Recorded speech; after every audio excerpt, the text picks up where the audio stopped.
Bonjour à tous. Je vais juste prendre un petit moment pour organiser mon écran.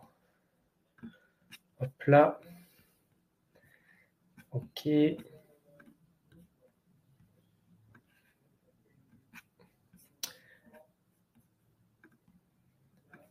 là, c'est parfait. Est-ce que vous m'entendez bien? Parce que j'ai mis un casque. De mon côté, ça fonctionne. De ton côté, ça fonctionne, ouais. Tu avais Ouais. un petit peu le micro dans la bouche il y a 5 minutes, mais là, c'est un peu mieux. Ah, c'est mieux, ok. C'est mieux. Donc, merci à tous d'être présents ce soir. On va aborder les routines. C'est un vaste sujet. L'idée de ces capsules masterclass que l'on fait, c'est d'avoir un petit moment d'une trentaine, quarantaine de minutes pour aller gratter sur un sujet. Aujourd'hui, on va parler des routines. On va notamment aborder pourquoi on utilise des routines en préparation mentale. Qu'est-ce que ça veut dire vraiment une routine? Parce que c'est un mot qui est assez utilisé dans le langage populaire et qu'on utilise au quotidien. Donc, ça va être d'aller débroussailler, comme j'avais dit précédemment sur le webinaire Neuro, tout ça. Et pour aujourd'hui, j'ai voulu qu'un invité soit avec moi. C'est Gaël. Il y aura un petit temps de présentation juste après. Gaël, c'est un athlète que j'ai accompagné, que j'accompagne toujours. Pour la petite anecdote, on a grandi ensemble dans le même village, on était au collège ensemble. Et de tous les sportifs que j'ai accompagnés sur la variété de sports qui m'étaient présentés, c'est le sport et la discipline avec le plus de procédures, avec le plus de particularités à prendre en compte lorsque l'on crée une routine. Et c'est ce que j'ai envie de vous partager aujourd'hui. C'est pour ça que j'ai fait appel à Gaël. Vous allez voir que c'est un sport un peu particulier. Et notamment à la fin, on va vous présenter réellement la routine que j'ai mis en place avec lui. On va pouvoir échanger autour de tout ça. Il y aura un moment à la fin où vous allez pouvoir nous poser aussi des questions. Hop là. À la fin de cette masterclass, vous allez pouvoir retrouver un formulaire. Si vous prenez le temps de le remplir, ça nous aide énormément dans la construction et la personnalisation des formations que l'on met en place. Une fois que vous avez rempli ce formulaire, vous allez avoir un petit livre blanc sur les secrets de la routine de Nadal. Ça colle bien aussi avec l'actualité sportive.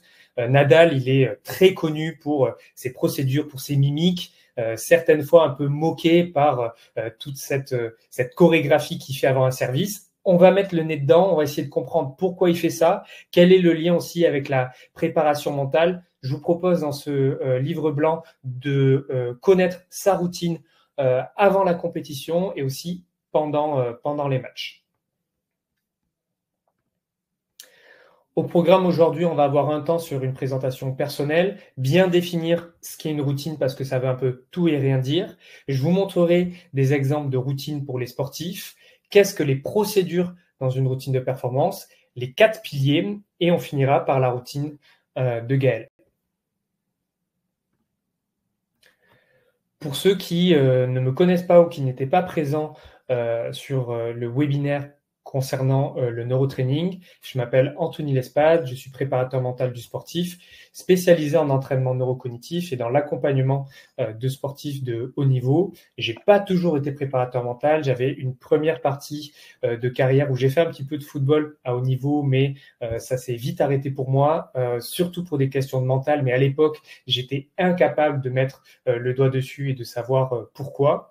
Suite à tout ça, je me suis réorienté dans un autre univers qui est totalement différent, qui est l'univers du tourisme. Je suis parti de chez moi à 18 ans pour découvrir le monde et puis en faire mon métier. Je suis devenu guide de voyage et me suis spécialisé particulièrement sur les voyages d'aventure, notamment les voyages de tourisme polaire. Et c'est dans cet environnement, le froid, le tourisme polaire, que j'ai développer une certaine sensibilité avec le monde du dépassement de soi. J'ai eu des difficultés au début à me sentir bien dans ces environnements parce que c'est des environnements assez extrêmes, assez difficiles. Il se passait plein de choses dans ma tête, il se passait plein de choses aussi dans mon corps et je voulais tout simplement comprendre le pourquoi. Et de manière très autodidacte, j'ai cherché des réponses à mes questions et je suis tombé dans l'univers de la préparation mentale. À l'époque, j'habitais au Canada. C'est un sujet qui est assez développé outre-Atlantique et je me suis passionné pour ces thématiques-là, la préparation mentale, l'univers des neurosciences, la psychologie du sport. Quand le Covid est arrivé avec l'effondrement du tourisme mondial, je me suis reconverti. J'ai passé une formation de préparateur mental à Focus, en présentiel à Bordeaux durant un an. Et suite à ça, n'a cessé un ensemble de certifications sous tout un tas de sujets que vous pouvez voir dans la présentation, mon parcours de certification. J'ai cofondé en centre-ville de Bordeaux un centre de performance où d'ailleurs j'ai eu le privilège d'accueillir Gaël, que j'ai accompagné dans ce centre de performance-là, où on accompagne des sportifs de haut niveau sur différents pôles, un pôle récupération, un pôle préparation physique, un pôle conseil et un pôle préparation mentale, entraînement cognitif. Aujourd'hui, je suis beaucoup en déplacement. J'accompagne plus particulièrement des gamers pour un club d'e-sport. J'accompagne aussi des footballeurs professionnels, des basketteurs et des pilotes. J'ai une vision de la préparation mentale qui est très pratique, très fonctionnelle, où je crée mes propres outils, notamment des outils que j'ai créés directement pour le mettre en application quand on aborde les routines. Et c'est ce que je vais vous présenter aujourd'hui. Et par rapport à la présentation d'aujourd'hui, on a notre invité qui est Gaël. Je resitue peut-être pour ceux qui arrivent. C'est le sportif avec qui j'ai eu le plus de contraintes dans la construction de ces routines parce qu'il y avait énormément de choses à prendre en compte. Et il va présenter aujourd'hui et maintenant son sport et son parcours. Merci Anto. Vous m'entendez bien ou pas? Ouais. Ok, parfait. Je me suis permis de être compétiteur, entrepreneur, multi-entrepreneur. Ouais. Multi, peut-être pas, mais peut-être bientôt. Merci Anto. Du coup, ouais, effectivement, je suis arbitre de football. Il y en a dans le live qui le savaient déjà. J'ai vu Nicolas passer ton message. Donc du coup, aujourd'hui, je suis arbitre de la fédération. J'arbitre en National 3, je suis central. Et j'ai été amené à faire des matchs en National 2 et 4e en Ligue 2, donc arbitre remplaçant pour ceux qui connaissent un peu plus précisément. J'ai démarré à l'âge de 14 ans d'arbitrer et petit à petit j'ai monté les échelons et dernièrement avec Anto on a pas mal travaillé depuis 2 ans pour la semi-professionnalisation on va dire de notre sport où il y a beaucoup de choses à faire. Voilà. Sur la partie entrepreneur, on n'a pas de contrat avec la fédération, c'est que des primes de match. Donc on est obligé de travailler à côté. Donc aujourd'hui, je suis project manager dans une filiale de Cdiscount de e-commerce. Et comme l'a dit Anto, je fais un petit peu d'intrapreneuriat où en fait en famille, on a des appartements sur la côte landaise et pour lesquels on accueille des voyageurs en location courte durée. Voilà. Ok, merci beaucoup. Moi, j'aimerais te poser une question pour que on découvre un peu plus ton univers. Pourquoi, en fait, même si aujourd'hui, et c'est un projet que tu as et c'est une aspiration que tu souhaites aller au plus haut niveau dans l'arbitrage, même dans les échelons en dessous, tu dois professionnaliser ta pratique, à quoi ressemble une semaine type pour toi, pourquoi tu dois aussi faire de la préparation mentale et vraiment être le plus professionnel possible, quels sont les enjeux même à ton niveau? Ouais, je vais essayer de répondre question par question, parce qu'il y en a pas mal. En fait, Voilà. aujourd'hui, le football s'est beaucoup professionnalisé. La plupart des joueurs qu'on arbitre en National 2, National 3 sont payés pour faire ce métier-là. Et de notre côté, on a un petit peu de retard là-dessus, ou du moins on est beaucoup autonome sur ce sujet-là. Donc plus personnellement, moi j'ai décidé de m'entourer d'une équipe, donc tu l'as dit à Grande et de toi côté mental, parce que je pense qu'il y a vraiment un gros travail qui peut être mené là-dessus, étant donné que notre sport principalement se situe dans la prise de décision qui soit la plus pertinente possible à un moment donné, avec un contexte du club, un contexte de match, un contexte personnel avec des relations avec les joueurs. Donc voilà, il y a beaucoup d'éléments et Et pour gérer tous ces éléments-là et pour être le plus performant et continuer à progresser, il est impératif pour moi aujourd'hui de se professionnaliser sur ce plan-là. Et il faut savoir que côté arbitrage, je l'ai dit, mais on est très autonome, donc on a des éléments qui nous sont donnés par la direction de l'arbitrage pour nous aider, mais on est libre de s'organiser comme on le souhaite dans notre entraînement. C'est c'est un peu différent qu'un joueur dans un club qui lui suit en fait le programme qui est donné par le club, et nous là-dessus on est beaucoup plus libre de s'organiser comme on le souhaite. Voilà. Une semaine type évoquée, c'est alors assez chargé parce que il y a toute une phase préparation du match qui doit être amenée pour le sport, sans oublier le quotidien avec le travail. Et donc, on va dire qu'une semaine type commence en fait à la fin du dernier match, où il faut préparer sa logistique pour le match à venir, puisqu'en fait, on se rend tout seul sur place au match et donc on a à gérer nos hôtels, nos déplacements. On prend contact avec les assistants qui vont être avec nous le jour du match, et le délégué. Donc c'est une personne qui nous aide dans toute la partie administrative qu'on peut voir au bord des bancs de touche sur les matchs à tous les niveaux. Et donc ensuite, on a aussi une préparation vis-à-vis des équipes où on va regarder leur classement, les joueurs impactants dans les équipes, voilà la situation actuelle du club, tous les éléments qui vont nous permettre de prendre le week-end les meilleures décisions. Avec tout ça, il y a un rythme d'entraînement aussi à tenir, puisqu'on est des sportifs de haut niveau, et donc il faut être prêt le jour J pour physiquement être présent sur le terrain et dans des moments forts prendre des décisions majeures qui vont forcément impacter le déroulement de la rencontre et du match.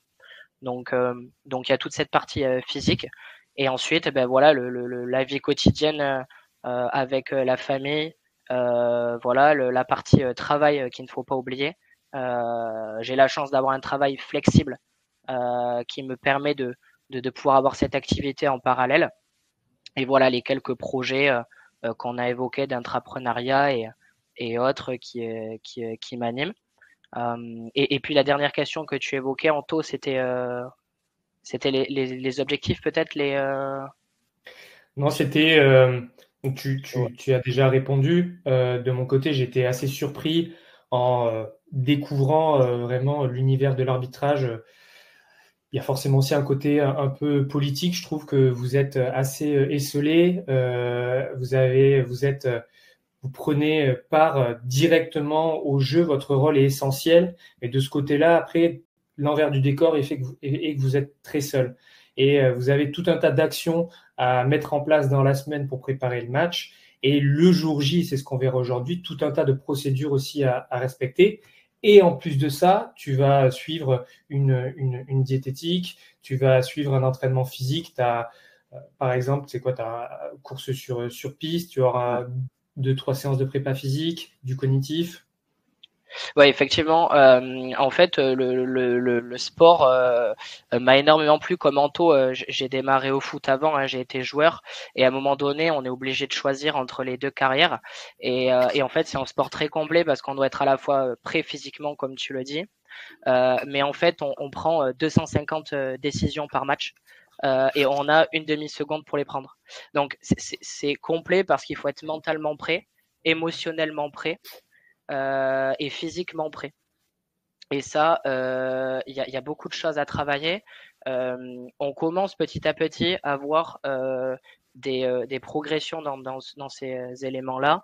On commence aussi à se rapprocher des clubs et à avoir un arbitrage un peu plus humain. On sait que c'est ce qui était pas mal décrié ces dernières années par les joueurs, par ce qu'on pouvait lire dans la presse.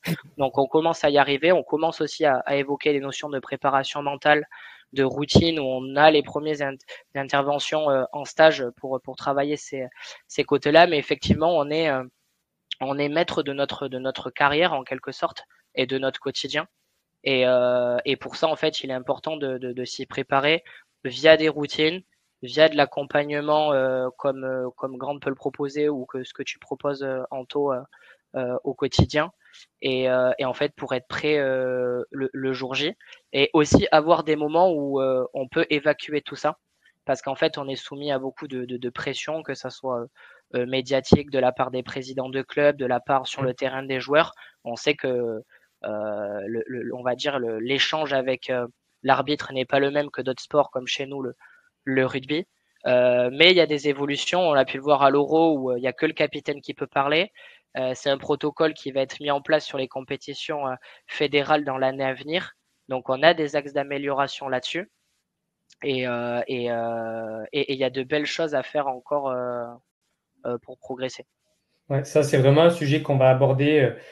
La gestion des émotions, aussi la gestion de la pression, sur le côté de la pression interne des joueurs, mais aussi des présidents, mais de la pression externe aussi un peu de ta propre fédération, parce que tu es soumis à examination pour pouvoir aller au plus haut niveau. Et tout ça va avoir aussi un impact sur ta routine. Mais en tout cas, merci beaucoup pour ta présentation.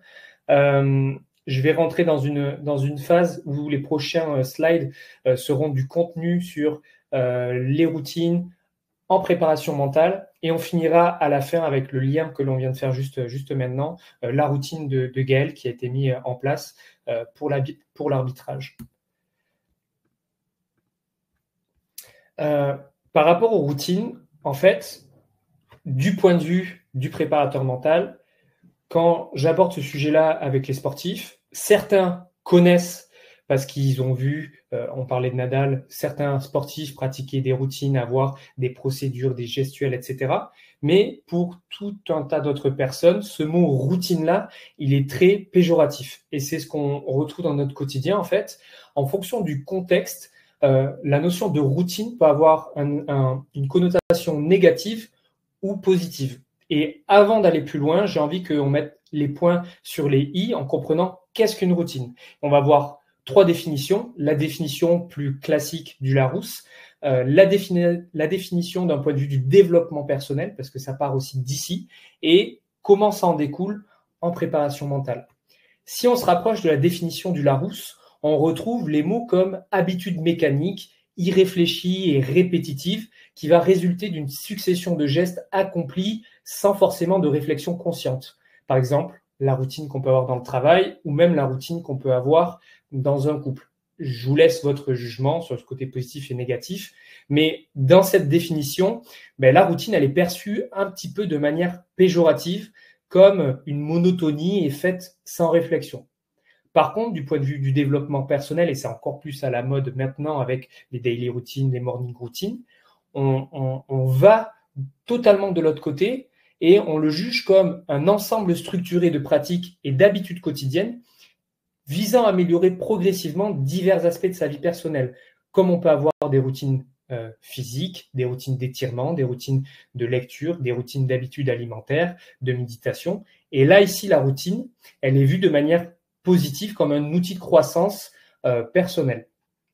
D'un point de vue de la préparation mentale, on va parler de routines de performance qui vont être des séries de comportements et de pratiques spécifiques qui sont souvent individualisées, et c'est très important, on va en reparler, qui sont adoptées systématiquement, mais pas que, avant, pendant et après un moment de performance, que ce soit sur le sport, mais aussi dans le milieu professionnel, comme des techniques de visualisation, des exercices de respiration, etc. Tous les outils qu'on va retrouver en préparation mentale. Et de ce côté-là, bien sûr, la routine, elle est perçue positivement comme un moyen de maximiser l'efficacité et la constance des performances. Et par rapport à tout ça, j'ai établi 5 points qui font que on va pouvoir cadrer une routine. Pour moi, une routine, c'est forcément un support, qu'il soit numérique, informatique ou même papier. Oui, pour certains, la routine, c'est dans la tête, mais il doit y avoir un support pour apposer cette routine-là. Mais qu'est-ce qu'on vient apposer? Souvent, c'est un squelette. J'appelle ça le squelette, c'est la colonne vertébrale, c'est tout ce que vous avez l'habitude d'entretenir depuis que vous êtes peut-être jeune, depuis que vous êtes engagé sur cette activité sportive-là, vos petites habitudes, vos petites mimiques, même vos porte-bonheur ou vos gris-gris, tout ça, ça fait qui vous êtes et ça constitue déjà la colonne vertébrale de votre routine. Aujourd'hui, peut-être que cette routine, elle est faite de manière très inconsciente pour certains, ou très conscientisé pour d'autres. Le but du préparateur mental, c'est d'y mettre le pilier 3, un template, une architecture sur toutes ces habitudes qu'on a développées peut-être depuis l'enfance. Un exemple, peut-être une habitude irréfléchie, je suis footballeur, dans le vestiaire, sans forcément m'en rendre compte, je m'assois toujours à la même place, j'écoute toujours la même musique, je mets toujours la chaussette du même côté, et je me rends compte que ça fait partie de moi, et finalement, ça devient ma petite routine, et je fais toujours la même chose, etc. Des exemples comme ça, il y en a plein, peut-être que là, quand j'aborde ce sujet-là, ça fait référence à certaines choses chez vous. Ben, la troisième partie, c'est que toutes ces actions-là, il faut les architecturer. Il faut les cadrer et les catégoriser. C'est pour ça qu'on met en place des templates. On va le voir juste après qu'il existe plusieurs templates en préparation mentale pour les routines.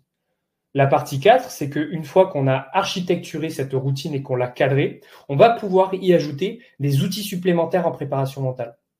En fonction de l'individu, certains vont être un peu boulimiques d'outils de préparation mentale et vont vouloir avoir beaucoup d'outils dans leur routine.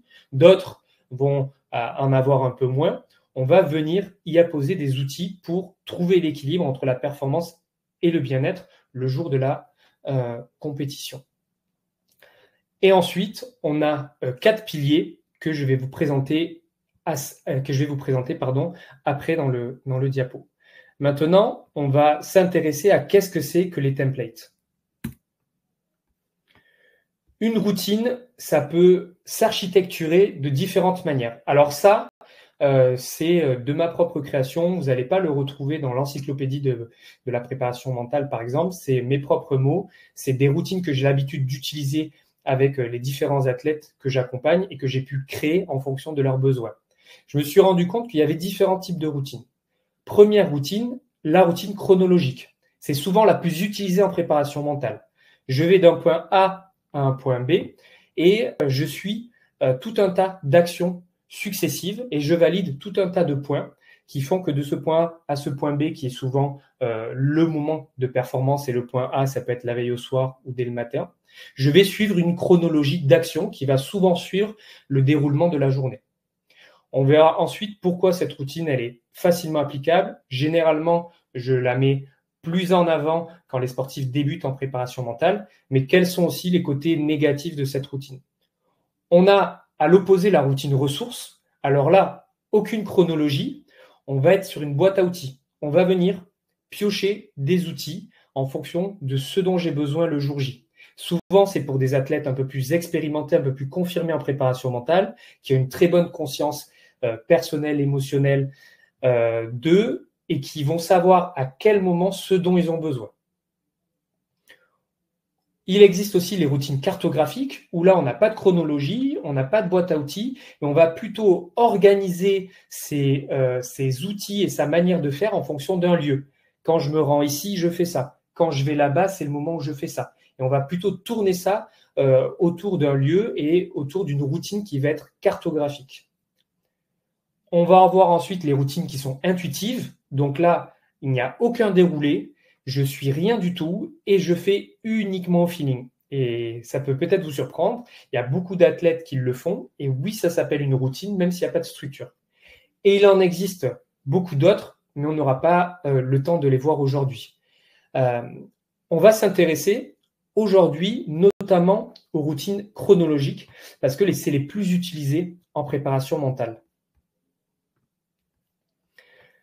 On se rend compte que finalement, l'envie de l'humain de organiser et de mettre des procédures dans son quotidien, ça remonte à assez longtemps. On a, je vous ai mis ici, des ressources qui nous disent que Benjamin Franklin, en 1771, il avait déjà cadré son emploi du temps, cadré sa routine avec une notion de chronologie. On part d'ici, on va jusqu'en bas et on a des étapes. Ces étapes-là, elles sont très importantes et très intéressantes parce que elles mettent en avant le côté satisfaction de cocher des choses et de suivre un bon déroulement. On verra ensuite, à l'inverse, comment elle peut aussi peut-être enfermer un sportif. Une des routines chronologiques les plus connues, c'est notamment celle de Kobe Bryant. On le voit ici. Kobe, il va d'un point A à un point, bon, c'est pas fait exprès, mais un point G. Il a une routine qui est extrêmement discipliné. Il a hiérarchisé sa journée en fonction de ce dont il avait besoin et il va suivre toujours cette chronologie qui va pouvoir l'engager dans une dimension de répétition et lui apporter la pleine confiance. Donc oui, on s'approche certaines fois d'habitudes mécaniques. On pourra en discuter de si c'est positif ou négatif, mais certaines fois, il le fait. C'est des actions qui sont maintenant irréfléchies. Et donc, c'est ça qu'on va proposer en préparation mentale à un sportif qui va débuter. On va lui demander son squelette. Note-moi sur une journée de compétition depuis la veille au soir tout ce que tu as l'habitude de faire, même les tout petits détails, même tout ce qui peut te paraître bête. Je veux tout savoir. Tu me donnes tout. Le job ensuite du préparateur mental, ça va être d'organiser, d'architecture et tout ça. C'est très important de garder beaucoup de choses du squelette, de ne pas partir de zéro et de dire à l'athlète, bon, mais ça, c'est ta nouvelle routine, tu fais des choses qui sont toutes nouvelles à partir de maintenant. C'est important de garder, la colonne vertébrale de ce que l'athlète a l'habitude d'entretenir dans sa vie, de ses actions qui sont réfléchies et même certaines fois inconscientes. Et ensuite, on va pouvoir le passer au tamis de l'architecture de la routine. Et si on part sur une chronologie, eh bien on va découper la journée de l'athlète. C'est comme on l'a fait avec Gaël et vous allez voir que sa routine est très conséquente. On va découper la journée de l'athlète d'un point A à un point final où on va mettre tout un tas d'actions. Et le but, c'est de maintenir un niveau d'énergie attentionnel, émotionnel et de stabilité avant l'échéance qui va être la décharge d'énergie. Et par rapport à ça et au profil de l'individu, on va utiliser tout un tas d'outils.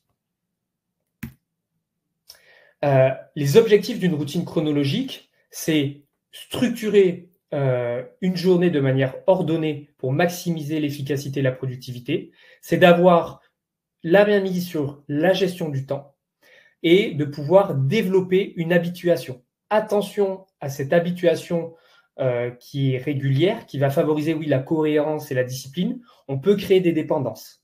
La routine est un organisme vivant qui va évoluer tout au long de la vie du sportif en fonction du contexte et de ce qui se passe dans sa vie privée, mais aussi sa vie sportive. Et il ne faut pas trop créer de dépendance, pas trop créer d'outils qui favorisent la dépendance. Et peut-être que si le jour J, je n'ai plus accès à cet outil, ça peut être dramatique. Ça, c'est des questions qu'on pourra aussi aborder après. Et c'est pour ça qu'on a vraiment un rôle d'ingénierie quand on va construire la routine d'un sportif en tant que préparateur mental. C'est de savoir, est-ce que cet outil-là, il est positif? Est-ce que cet outil-là, s'il y a trop de répétitions, il ne va pas créer une dépendance? Si un jour, cet outil-là, il est plus possible de l'avoir, comment je fais? Est-ce que j'ai des solutions de secours? Et c'est à ça qu'on va vraiment réfléchir quand on va architecturer cette routine-là. La routine chronologique, elle nous apporte clarté, structure claire et prévisible. Par contre, à l'inverse, de s'enfermer dans une chronologie qui nous va d'un point A à un point B, ça peut nous apporter un peu de rigidité et de difficulté à s'adapter aux imprévus. Un peu de monotonie aussi à terme. C'est pour ça que c'est assez important de faire des retours sur la routine et d'amener certaines modulations. Et ce qu'on peut observer, c'est qu'il peut y avoir du stress de créer chez l'athlète parce qu'il peut y avoir des frustrations de ne pas respecter certains délais. Par exemple, si la routine est très conséquente et qu'il y a un imprévu et qu'on n'arrive pas à valider toutes les étapes de notre chronologie pour passer au point B et après au point C, ça peut créer certaines frustrations chez l'athlète. Donc, il va falloir s'engager dans ce travail avec quand même pas mal de flexibilité. Mais néanmoins, pour commencer en préparation mentale et structurer sa journée de performance, c'est le template, l'architecture qui va être le plus simple à mettre en place, la chronologie d'un point A à un point B. Un exemple, et je ne vais pas m'attarder sur ça parce que c'est tout ce que vous allez retrouver dans le livret, une procédure très connue. Donc, on a des routines qui vont être je me lève le matin ou certaines fois, et c'est mon cas, je fais commencer les routines des athlètes depuis la veille au soir pour maximiser les chances d'un bon endormissement jusqu'au moment de la récupération après le match. Mais durant le match, on a aussi des routines qu'on va appeler des procédures. Et ces procédures-là, je vous en ai mis à l'écran. C'est aussi un tas d'actions. Pour le coup, on a l'exemple de Nadal qui est aussi des procédures chronologiques, donc c'est des routines dans les routines, où Monsieur Nadal, il va avoir tout un tas d'actions qu'il va faire de manière très mécanique, maintenant irréfléchie. Et ces actions-là vont lui permettre de s'ancrer dans l'instant présent, vont lui permettre de répéter une symphonie qu'il a l'habitude de mettre en place, qui vont le recentrer dans la tâche et qui vont lui permettre d'oublier tout ce qui se passe autour de lui dans des moments stressants et des moments d'effervescence. J'en parle dans l'e-book, c'est une routine qui a été un petit peu raillée sur les réseaux parce qu'il y avait ce tirage du slip, le tirage du maillot, on limitait un petit peu, on a Djokovic qui avait imité Nadal, mais c'est vraiment quelque chose à prendre au sérieux parce que lui, toutes ces mimiques-là, c'est ce qui lui permet d'être à un moment optimal de concentration et de focus avant un service. Et tous ces gestes-là, ils sont millimétrés et ils sont maîtrisés. Et tout ça, c'est ce qu'on va aller chercher en tant que préparateur mental, à creuser, à sublimer, ou peut-être pour certains, on va pas sublimer, mais on va nettoyer certains gestes qui peuvent être parasites ou qu'il faut mettre de côté pour ajouter d'autres outils. Mais vous allez avoir tout ça dans l'e-book. Mais on voit très bien d'un point A aussi à un point B. Les piliers d'une routine et le rôle du préparateur mental, ça va être de veiller à tout ça. Une routine, elle doit forcément amener de l'organisation. Et pour certains, c'est de l'organisation dans beaucoup de chaos. Et on va le voir avec Gaël, avec énormément de choses à mettre en place la journée de compétition. Ça permet de hiérarchiser, de gagner du temps certaines fois, et dans ces temps gagnés, de pouvoir optimiser pour la performance aussi le bien-être et maintenir son énergie attentionnelle. Une routine en point 2 est un organisme vivant. Une routine que je fais aujourd'hui, elle peut changer dans 6 mois, elle peut changer dans 1 an. Elle va évoluer en fonction du contexte, en fonction de ce que traverse l'athlète. On peut passer d'une routine chronologique à une routine cartographique ou une routine boîte à outils. C'est largement possible. Une routine va amener une certaine forme de répétition et c'est important de l'avoir, cette forme de répétition. Il ne faut pas mettre des routines qui sont trop changeantes. Ça va amener de la complexité et ça sera non efficient. Par contre, il faut faire attention aussi à l'habituation qu'il peut y avoir à la routine et ne pas tomber dans la dépendance de certains outils. Et enfin, la surpersonnalisation. Une routine qui convient à un athlète A ne va pas convenir à un athlète B. C'est très important d'ultra personnaliser. Et l'ultra personnalisation de la routine, surtout, on l'a fait grâce au squelette. Le squelette, la récolte des informations de ce que fait l'individu depuis qu'il est jeune, ses petites habitudes, ses petites mimiques, ses petits gris-gris, tout ça va faire forcément que la routine sera personnalisée. Et c'est à nous, après, en tant que préparateur mental, de le mettre dans le moule de l'architecture, le template, de rajouter des outils en préparation mentale et d'amener une modulation de ces routines-là. C'est des moments très liants avec l'athlète quand on met en place les routines parce qu'il faut avoir énormément de retours. Personnellement, quand je mets des routines en place, je mets tout un tas d'actions ensuite où l'athlète va me faire des retours sur ces marqueurs émotionnels, physiologiques de quand il met ces choses en place qui vont me permettre de savoir si l'outil que j'ai mis, il a la bonne place ou pas. On va faire des retours sur routine où on va moduler certaines phases ou peut-être que l'athlète va dire ça, c'était très bien, mais je ne le veux pas à cette place-là. Ça, très bien, on le garde ou ça, je ne veux plus en entendre parler. Et en fait, ça va être vraiment un puzzle jusqu'à une architecture qui n'est jamais celle qu'on va garder à 100% parce que c'est toujours un organisme vivant. Oui, on va tomber sur des athlètes qui n'ont pas de routine, mais néanmoins, de mon expérience, ils vont avoir des routines qui sont au feeling. Ils ont au moins une action de manière inconsciente qu'ils répètent et qu'ils gardent de côté. Ils ne peuvent pas avoir des journées où ils font toujours des choses différentes. Mais pour eux, peut-être que le mot routine, on l'a vu au début, est péjoratif. Et eux, dans leur vie, ils ont essayé d'être sportifs de haut niveau pour se dire « moi, je fais ce métier-là surtout pour pas avoir de routine ».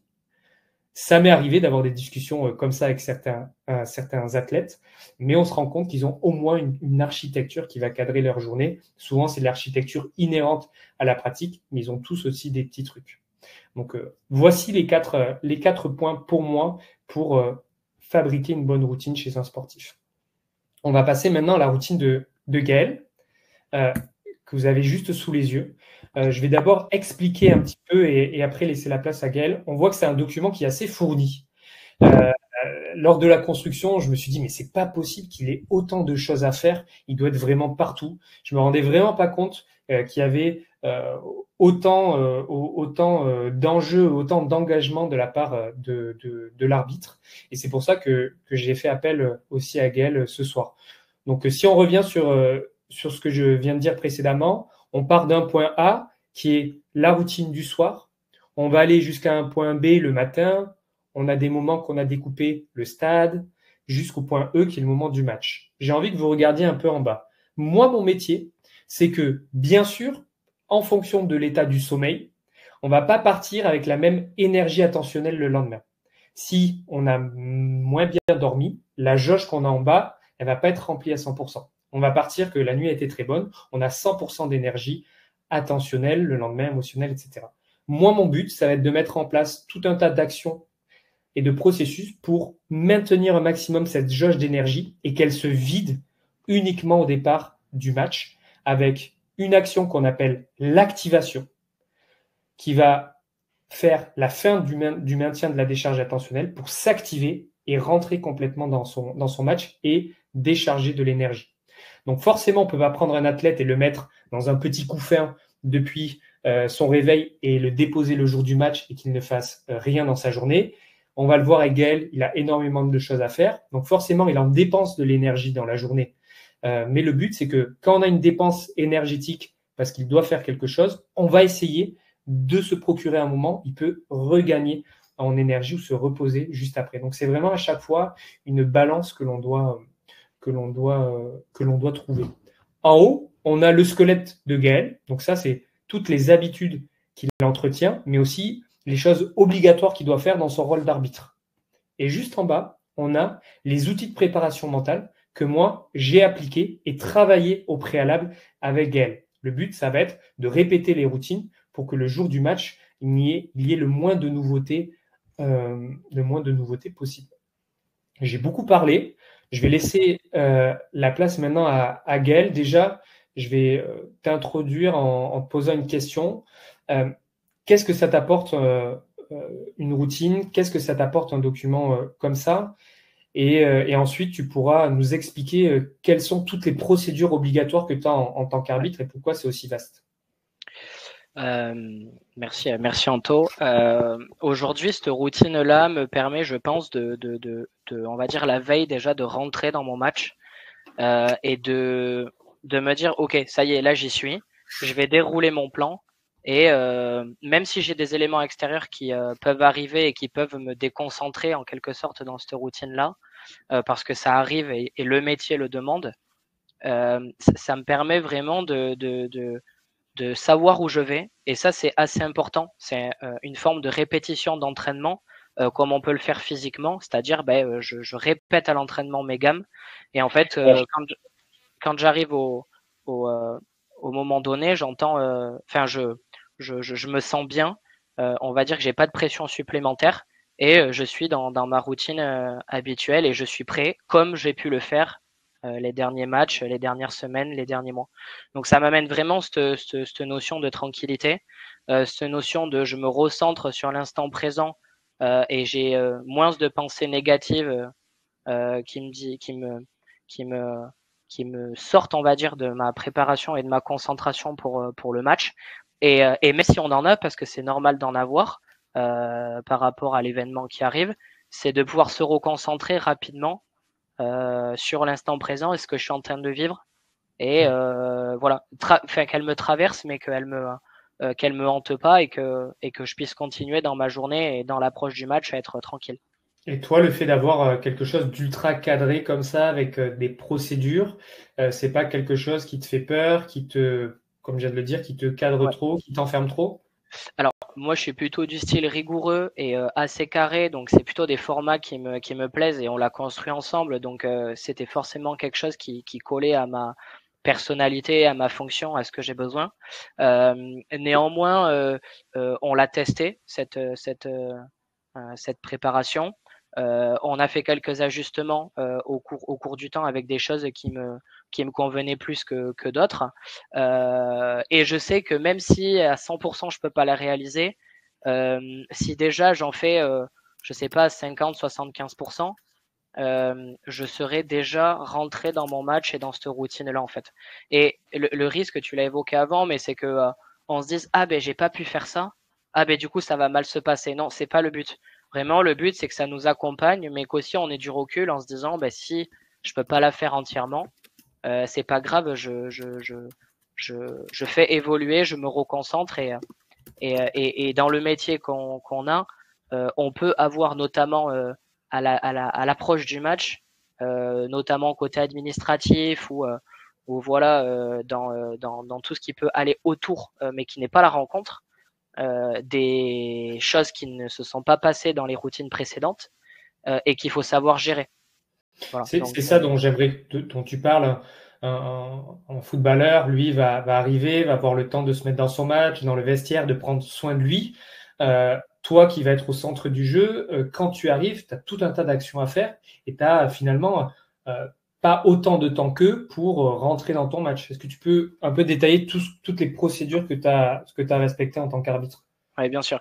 En fait, le métier s'arrête pas au terrain. Je l'ai peut-être pas évoqué en préambule dans la semaine type, mais on a pas mal d'administratifs à faire aussi après les matchs, où faut rendre le compte des matchs et aussi on a des formes d'auto-analyse vers nos managers pour continuer de progresser et on regarde nos matchs en vidéo. Mais le jour J aussi, il y a pas mal d'éléments. En fait, à la veille, enfin à l'approche de la rencontre, on va avoir la feuille de match, on va avoir des contrôles du terrain à faire, un contrôle des équipements des joueurs à faire, un contrôle d'identité. Donc je vous passe pas toute la chronologie de ces événements, mais c'est quelque chose qui nous puise mentalement et émotionnellement parce que des fois il y a des conflits, il y a des équipes qui veulent jouer avec un telle couleur de maillot, il y a un joueur qui a pas le bon équipement, et donc en fait on laisse déjà du jus en quelque sorte alors qu'on n'a pas démarré le match. Donc en fait toute cette routine là, à partir du vendredi soir, j'essaie vraiment d'être relax et de pas trop me charger aussi émotionnellement, attentionnellement, pour justement quand je vais arriver au stade et quand on arrive vraiment à rentrer déjà dans l'événement, en fait dérouler cette procédure et me dire je sais que mentalement je suis prêt, je sais qu'émotionnellement je suis prêt à accueillir un dysfonctionnement, à accueillir un conflit, parce qu'en fait il y a des matchs on les gagne déjà avant d'arbitrer. Parce que quand on arrive au stade, on est déjà jugé, on est déjà regardé, on a déjà une posture à adopter. Et ça, on l'a en tête. Et donc, on est déjà en fait dans notre match, on est déjà en train de consommer de l'énergie. Et derrière, on va avoir 90 minutes et plus avec le temps additionnel qui continue de croître d'année en année, où on va devoir prendre des décisions majeures et gérer des conflits autant émotionnellement que techniquement sur l'explication de décisions. Donc, cette routine permet en fait d'arriver prêt à l'événement, que ça soit attentionnellement, émotionnellement et techniquement pour prendre les meilleures décisions. Sachant que sur des matchs, tu es aussi évalué tu peux parler aussi du système un peu de classement où c'est difficile d'avoir des informations aussi dessus.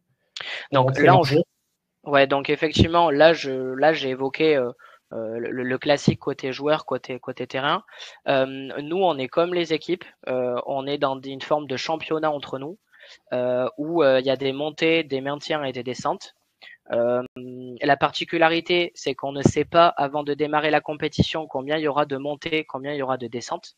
On l'apprend que au moment quasiment de la classification des arbitres qui intervient en fin de saison. On ne sait pas où on est placé dans les classements des observateurs au cours de la saison. On le découvre également qu'en fin de saison. On fait une trentaine de matchs par saison. Et aujourd'hui, en National 3, on est évalué par 5 observateurs qui sont de ligues, donc de régions différentes de nous pour éviter les conflits d'intérêts, et qui viennent nous observer sur un match dans lequel on sait qu'on va être observé. Mais c'est forcément un moment important puisque notre saison va se jouer sur 5 matchs dans l'année, alors qu'on en fait 30. Donc, effectivement, à l'approche de ces événements-là, il y a forcément un peu plus de tension, un peu plus de pression.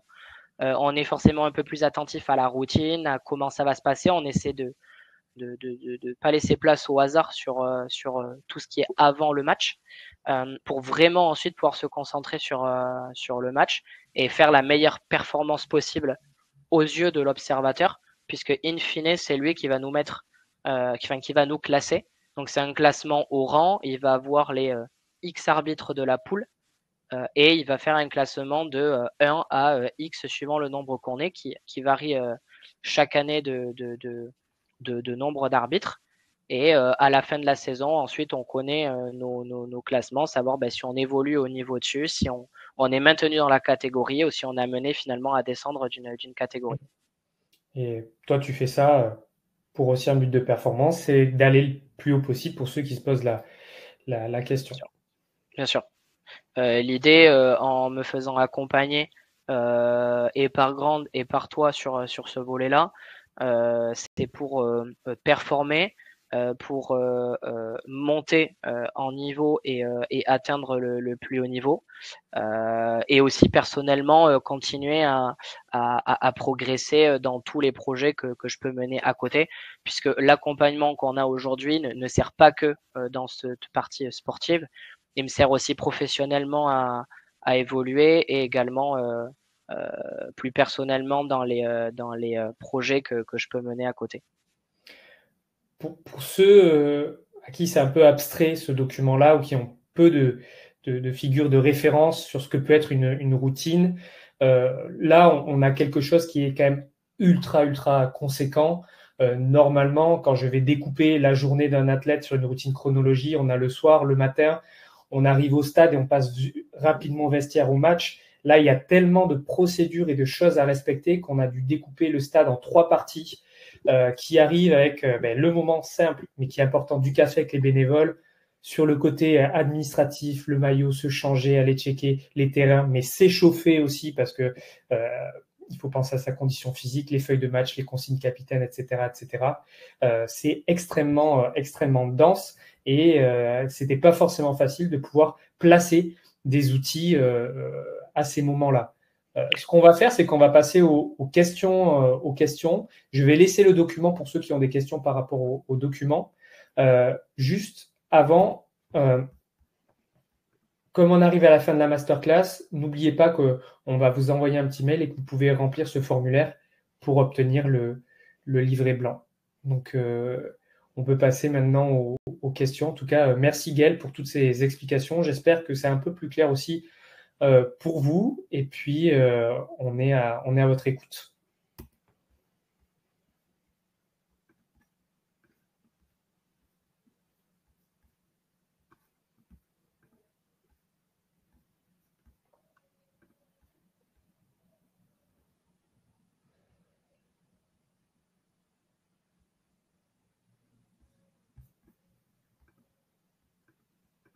J'ai une première question de Laetitia. Routine ou TOC chez Nadal, tendancieux chez lui. Ouais, c'est ultra intéressant. Je me suis beaucoup intéressé à sa manière dont il avait de mettre en place toutes ces procédures. Clairement, chez lui, on est plus que 50-50. Ça part aussi du TOC.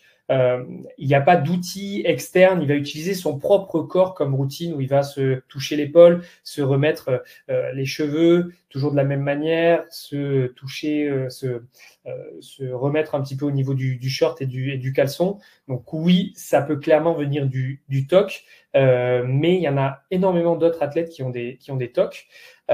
Et certaines fois, c'est ce qu'on va chercher dans le squelette. C'est assez positif et en fait, ça leur permet d'être très connectés à leur corps, connectés dans l'instant présent. Et vaut mieux que le cerveau, à ce moment-là, soit connecté sur un geste que je fais, même s'il est intentionnel parce qu'il est du côté du TOC, que connecté au regard des autres, que connecté au public qui me regarde et pouvoir engager un processus de pensée négative.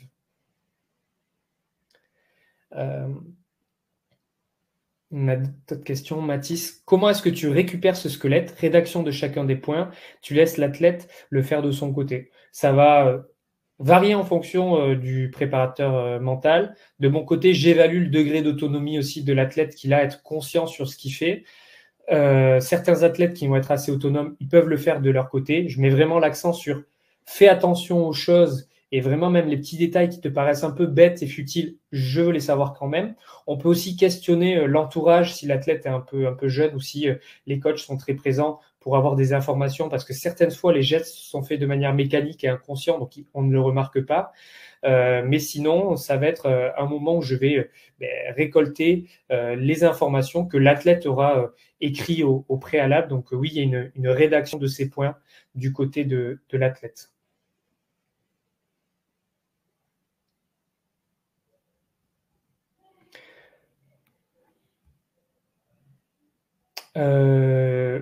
Jojo, quelle différence entre routine et habitude? Là, il y a aussi une dimension de sémantique. La routine en préparation mentale, ça va être vraiment un domaine qui est maintenant clair, précis, identifié de la pratique de la préparation mentale. Donc, ça va être catégorisé. Il y aura un champ d'action à mettre en place. Ça fait partie d'une vraie thématique de ce métier.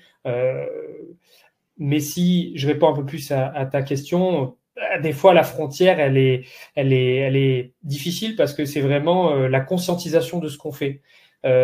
Certaines fois, on va avoir des habitudes qu'on va faire de manière inconsciente et suffit qu'on mette le doigt dessus et qu'on conscientise qu'on fait ça tout le temps, ben, ça peut basculer dans la colonne routine et se dire ah mais en fait ce que je fais là, ça fait partie de ma routine. Mais les deux peuvent être un peu mélangés.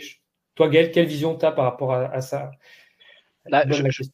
ouais, je suis en phase avec ce que tu dis. Après, je pense que là, l'idée de ce qu'on présente ce soir, c'est aussi de se dire que ces routines mentales, on les a pas forcément dans notre quotidien depuis le plus jeune âge sur des choses qu'on a peut-être plus physiquement ou autre, de s'étirer, voilà, d'avoir de la mobilité. Et donc pour moi, de pouvoir écrire ça, ça m'a permis, et je pense que je vais répondre un peu à la question de Nicolas après, mais ça m'a permis dans mon quotidien de mettre en place routine ou habitude. C'est pas forcément le mot qui va faire évoluer, mais c'est plutôt ce qu'on met en place au quotidien qui m'ont permis d'apprendre mieux les matchs, peut-être d'avoir moins de stress, d'être plus reposé, d'être plus à même de recevoir un événement émotionnel qui est élevé. Voilà, par 1 à 2 minutes juste avant le coup d'envoi où je vais souffler et je vais imager, je vais me projeter. Par exemple sur la plage landaise parce que c'est un endroit où je me sens bien et je fais le vide en moi, où je vais par exemple à la mi-temps pareil, essayer de souffler, de faire un bilan de ma première mi-temps et de me dire qu'est-ce que j'ai loupé, qu'est-ce que j'ai pas loupé, et arriver à le mettre de côté, que je n'ai pas si j'ai eu un échec ou une mauvaise décision dans la première mi-temps, qu'elle me trotte dans la tête dans la deuxième mi-temps et qu'il y ait une forme de compensation ou que voilà, je puisse rester dessus. Donc en fait, ces habitudes ou ces routines, je ne sais pas si il y a une différence à donner. En tout cas, il y a une différence à les ajouter dans notre quotidien de sportif et même plus personnellement, où il y a même des moments où j'ai des journées très chargées, que ça soit sur la partie professionnelle ou les projets à côté. Et je me dis, bah, ok, ce soir, je vais faire comme veille de match, je vais faire de la méditation guidée et je vais faire 5 minutes, mais je vais décharger complètement ma tête.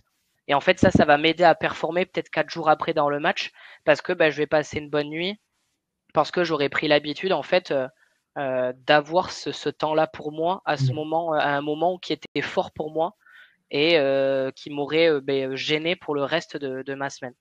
Ouais. Ça va faire suite avec la question de Jean-Marie. Trop de routines peuvent nuire à la capacité d'adaptation. Là, l'exemple que je vous donne aujourd'hui, c'est Gaël, c'est quelqu'un d'assez discipliné, d'assez aussi cartésien, même s'il a ses petits moments de folie, mais ça, c'est en off. Donc, c'est extrêmement cadré. Lui, ça lui va, mais c'est pas le cas avec tous les athlètes. Donc, il faut énormément de flexibilité. Pour certains des athlètes, ce qu'on va retrouver ici, il va y avoir qu'une ligne dans chaque case. Et il y a des sports où l'environnement est extrêmement chaotique. Il y a extrêmement de hasard. On le voit aujourd'hui avec les Jeux Olympiques. Je pense que ça vous est arrivé. On vous dit que le match il a à telle heure, mais en fait, il a déjà eu lieu. Ou alors, il est retardé. certains sports où il y a du chaos parce qu'il y a énormément d'imprévus, ça va être difficile d'avoir une routine qui est trop cadrante et qui ne laisse pas place à de la flexibilité. Donc nous, notre rôle, c'est vraiment d'évaluer tout ça. Avec Gaël, c'est très fourni parce que c'est lui le maître du temps. Donc c'est normal qu'elle soit assez cadrante parce que c'est à lui de cadrer aussi toute la journée, sa journée et la chronologie ensuite du match. Mais je suis totalement en raccord avec ce que vous venez de dire, Jean-Marie. Trop de routine, trop s'enfermer dans quelque chose et toujours penser à je dois faire ci, je dois faire ça, il faut que j'anticipe parce qu'après j'ai cette tâche à faire, ça enlève de la spontanéité. Et dès qu'on a notre charge mentale qui est trop élevée parce qu'on a trop de choses dans la tête, et ces choses dans la tête, si c'est une routine qui est trop conséquente, on va perdre en instinct et on va perdre en spontanéité. Donc c'est vraiment du réglage et il faut y aller vraiment pas à pas. C'est pour ça que quand je vois certains préparateurs mentaux qui mettre une routine un peu copier-coller et dire bon mais maintenant tiens ce que tu faisais avant on s'en fiche, tu fais ça maintenant et tu suis ce qu'on va faire, ça peut pas fonctionner comme ça. Et pour compléter tes propos Anto, et je vois que la question de Christopher aussi parle un peu de sorte d'hyper-contrôle. Nous on a adapté au fur et à mesure mon squelette et ce qu'on a pu écrire au tout départ, parce qu'effectivement il y a des moments où même des fois où on arrive fatigué parce que voilà il y a la semaine classique ou une mauvaise nuit de sommeil parce qu'à l'hôtel il y a eu du bruit ou voilà, et en fait on peut avoir ce sentiment de se dire il faut que je fasse ça, il faut que ça, je suis en retard, et en fait ça va avoir l'effet inverse comme disait Anto de vraiment de rentrer dans cette routine. Donc après c'est vraiment de l'ajustage et c'est vraiment de l'horlogerie en quelque sorte, parce que plus on se connaît, plus on sait aussi vers où on va. Et donc, il y a pas que le travail squelette qu'on a mis en place, il y a aussi plein d'autres choses qui permettent d'adapter au mieux ce squelette et on va dire avant-match important pour tous les sportifs. Le premier travail, c'est la grosse conscientisation de ce qu'on a l'habitude de faire et de ses actions inconscientes et inconscientes, et de pouvoir déjà cadrer ça. Et des fois, on n'a même pas mis d'outils en préparation mentale, que juste l'ajustement de tout ce qu'on a l'habitude de faire est déjà une première routine. Alors j'espère. Les routines peut-elle venir en substitution d'un discours interne plutôt négatif totalement? Si on repense à la procédure de Nadal, on va se remettre un peu dans son corps au moment d'un service ou d'un lancer franc ou d'une pénalité. C'est des moments à haute pression, il y a le public qui est là. Donc oui, on peut avoir un début de pensée négative, et le but, ça va être de mettre une action en place pour nous ramener dans l'instant présent. Donc pour Nadal, ça va être de toucher son short, de se toucher, de faire tout un tas de gestes. Pour certains, ça va être d'avoir un point intentionnel, donc de regarder quelque part dans les tribunes. Pour d'autres, ça va être de se répéter des mots-clés. Pour certains, ça va être, je sais pas, de regarder ou de faire un bisou sur son alliance, mais de dévier ce départ de pensée négative avec une mini procédure qui s'apparente, oui, à une routine. Donc là, j'ai deux questions sur le côté énergivore. Les routines servent-elles à éviter de faire appel à la volonté qui est plus énergivore et peut-être aléatoire? Et après, Jérémy, peux-tu définir ce que tu entends par déchargement intentionnel dans le processus? C'est la vision que j'ai d'une routine. Ça va être de maintenir un niveau d'énergie le plus stable possible durant la journée. Je l'ai mis par exemple dans la routine de Nadal sur le livre blanc. Raphaël Nadal, il va essayer de maîtriser son énergie, mais il a forcément des impondérables dans sa journée. Il doit aller faire des autographes, il a des conférences de presse, ça nous puise de l'énergie. Et comme il en a perdu, il va essayer d'en regagner après. Et c'est exactement ce que j'ai fait avec Gaël. J'ai essayé d'évaluer les choses qui étaient obligatoires chez lui. On voit que Gaël, il aime bien aller marcher, il va se faire un resto, par exemple, etc. Ça va lui coûter un petit peu d'énergie que s'il était resté allongé dans son lit à l'hôtel. Il a un déplacement. Donc, c'est essayer de comprendre qu'est-ce qui va me coûter de l'énergie, comment je peux mettre en place des choses pour maintenir cette énergie attentionnelle, parce que l'individu est mis face à des stresseurs. Donc, on peut avoir des stresseurs extérieurs. On prend l'exemple de Nadal qui peut être le public, qui peut être l'effervescence d'une compétition, mais on peut avoir des stresseurs internes qui va être la gestion de ses propres émotions.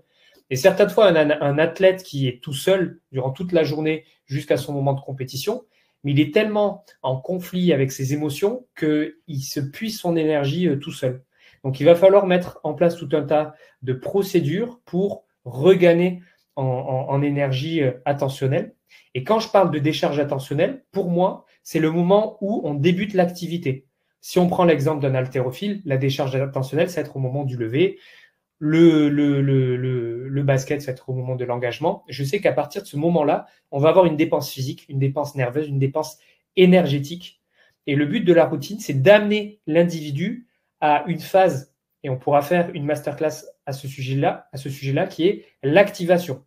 L'activation, on l'a au dernier moment, c'est vraiment la finalité de la routine, c'est amener l'individu à s'activer avant le moment de départ de l'activité. Et cette activation, en fonction des individus, c'est soit s'activer pour gagner en énergie, ou pour certains, c'est plutôt se relaxer parce qu'on est déjà trop haut nerveusement. Mais je sais que moi, à partir de ce point D, de ce décharge attentionnel, Gaël, on peut lui faire se décharger un petit peu d'énergie. Il va pouvoir bouger un petit peu plus que ce qu'on avait préservé précédemment. Y a-t-il des routines spécifiques au padel? Pour tous les sports, il y a des routines. On a beaucoup de routines aussi chez les entrepreneurs, dans le milieu professionnel. Il y a énormément de vidéos de tout ça sur YouTube. C'est un sujet clairement à la mode. On va retrouver les routines notamment dans toutes les thématiques de la productivité sur les réseaux, etc. Donc il y a énormément de choses et ouais, totalement. Il y a des routines partout, même dans le padel. Peut-on associer de la visualisation, des mots d'ancrage à la routine? Oui. La routine, ça va être tout ce qu'on va voir à l'écran, tout ce qu'on va voir ici. La visualisation ou une technique d'ancrage, ça va être un outil qu'on va pouvoir mettre en place et utiliser. J'utilise beaucoup l'ancrage sur des moments type lancer franc, sur des pénaltys, et ça s'associe clairement à la routine. Je vérifie là. Je vois plus de réponse. Non, j'ai dit merci. Merci à vous pour les questions, c'était top. Ça fait 1h07. Alors, s'il n'y a pas d'autres questions, n'hésitez pas à me dire. S'il y a des réponses qui ne sont pas claires, n'hésitez pas. J'apporterai plus de clarté. Oui. Comment tu arrives, très, très intéressante cette question, comment tu arrives à mesurer la rentabilité des routines? Une fois qu'on délivre la routine à l'athlète, il va falloir prendre un maximum de données, un maximum de feedback. Ces feedbacks-là, ils peuvent être très personnels, donc la propre auto-évaluation du sportif. Mais après, on peut utiliser des feedbacks, des biofeedbacks par exemple, mais aussi des feedbacks sur le côté émotionnel, le côté nerveux. Est-ce que cet outil-là t'a apporté telle ou telle sensation? Est-ce que cet outil-là t'a coûté de l'énergie? Qu'est-ce que ça t'a procuré? Soit on peut le quantifier avec des échelles de 0 à 10, soit c'est le sportif qui va mettre des mots dessus. Mais le but, c'est d'avancer pas à pas. Il y a forcément un peu, je fais le parallèle à quand on va prendre un traitement ou des compléments alimentaires, où on a la liste de compléments alimentaires, on prend tout de suite. Donc, c'est pas, oui, il y a un effet positif, mais c'est lequel de ces compléments? Est-ce que c'est tout ou c'est un complément particulier? Donc là, il faut faire aussi pareil. Essayer chaque outil au préalable pour voir l'effet qu'il a. Parce que dans cette masse-là, ça va être trop brouillon et trop compliqué. Donc, il faut vraiment tester au préalable, prendre des informations et avancer petit à petit. Et avec Gaël, ça se passe très bien parce que j'ai 18 vocaux de lui après les matchs. Arnaud, comment tu mets en place une routine type boîte à outils? Ça, on pourra en parler dans une autre masterclass, mais pour vous en parler brièvement, on va sortir de cette architecture de chronologie. Souvent, on est face à des athlètes qui sont plus confirmés, qui sont déjà passés même par des routines qui sont chronologiques et qui vont savoir à tel ou tel moment de la journée ou en fonction de ce qu'ils ressentent, tiens, là, j'ai besoin de piocher cet outil-là. Peut-être qu'ils vont piocher aucun outil, peut-être qu'ils vont en prendre par-ci et là. Donc, ils ont des outils qui appartiennent à des thématiques précises et ils vont pas suivre de chronologie, ils vont pas être enfermés dans cette architecture-là et ils vont piocher à droite, à gauche en fonction de ce qu'ils ressentent. Plus confirmé en préparation mentale. Pourquoi? Parce que ça demande assez de conscience émotionnelle, de conscience corporelle, de savoir ce dont j'ai besoin à tel moment en fonction de ce que je traverse. Et c'est pour ça que souvent on l'utilise sur des athlètes qui sont un peu plus confirmés. Ou des athlètes qui aiment bien ce côté un peu chaotique et ce côté aussi feeling de pouvoir piocher quand ils veulent. Merci pour vos retours. Est-ce que j'ai un livre référence sur les routines à nous conseiller? Il n'y a pas à on en parle un peu sur des bouquins comme l'encyclopédie de la préparation mentale ou des bouquins en préparation mentale. Mais après, sinon, ça va être les biographies, ça va être les documentaires. Ça nous apporte énormément d'informations sur ce que font les sportifs. Et tout ça, c'est hyper intéressant parce que quand on a un peu les insides et on peut voir l'envers du décor et les coulisses, on arrive à voir ce que met en place le sportif. Donc, c'est très intéressant. Ouais, le livre Atomic Habits, totalement. Merci Christopher parce que j'allais oublier celui-là, il est top. Donc voilà.